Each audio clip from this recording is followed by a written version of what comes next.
Θέλετε μια πανεύκολη και γρήγορη συνταγή για πασχαλινά και εύκολα κουλουράκια? Πάμε να ξεκινήσουμε. Θα χρειαστώ ένα πολυκόφτη, μαστίχα, μαχλέπι, κακουλέι κάρδαμο, baking powder, μαγειρική σόδα, 2 βανιλίνες και για να μπορέσει να χτυπηθεί θα βάλω λίγο ζάχαρη άχνη.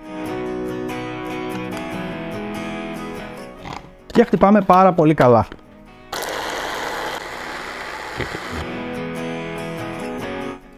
Θα χρειαστώ ένα μπολ. Μέσα. Θα ρίξω την υπόλοιπη ζάχαρη.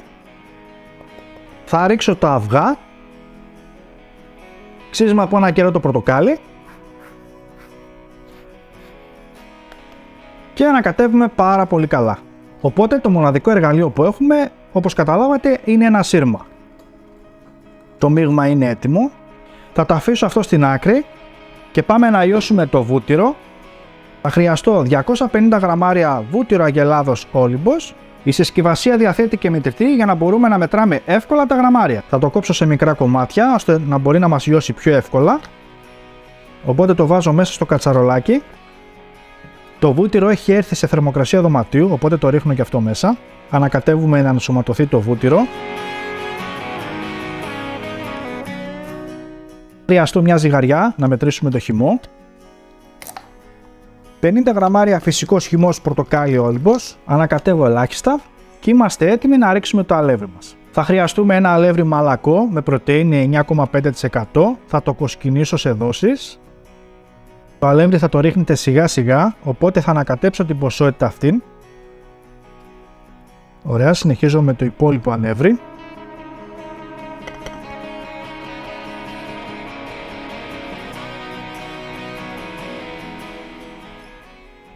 Εφόσον έχει μείνει λίγο αλεύρι, δεν το ρίχνουμε όλο με τη μία.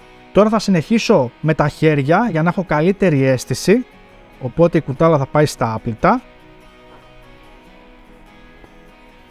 Η ζύμη μας πλέον κολλάει ελάχιστα, οπότε θα βάλω ακόμα λίγο. Όπως βλέπετε το αλεύρι το έχουμε ρίξει σιγά σιγά. Και επειδή τα άλευρα δεν είναι ίδια, μας περίσσεψε λίγο, οπότε θα το αφήσω στην άκρη. Εσάς μπορεί να το πάρει όλο, έτσι. Θα δείτε απλά το ζυμάρι να είναι εύπλαστο και να μην κολλάει υπερβολικά στα χέρια. Τώρα πάμε να σκεπάσουμε με μια μεμβράνη για να μην μας ξεραφεί η ζύμη. Θα μετρήσω 30 γραμμάρια για το κάθε κουλουράκι. Πολύ ωραία. Και θα το βάλω κάτω από μια μεμβράνη για να μην μας ξεραφεί.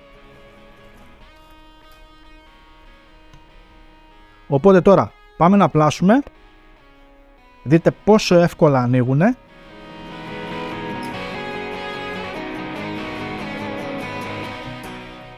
Το κάνουμε ένα ελαφρύ ρολάρισμα και είναι έτοιμο.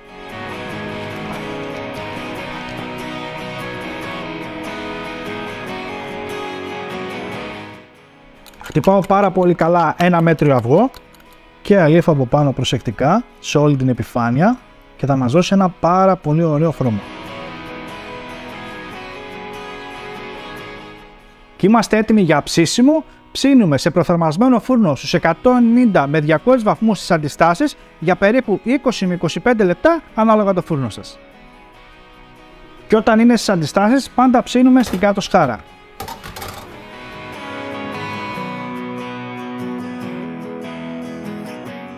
Πω, μυρωδιές, μύρισε Πάσχα. Θα τα αφήσουμε να κρυώσουνε, εμείς πάμε να βάλουμε και το άλλο ταψί.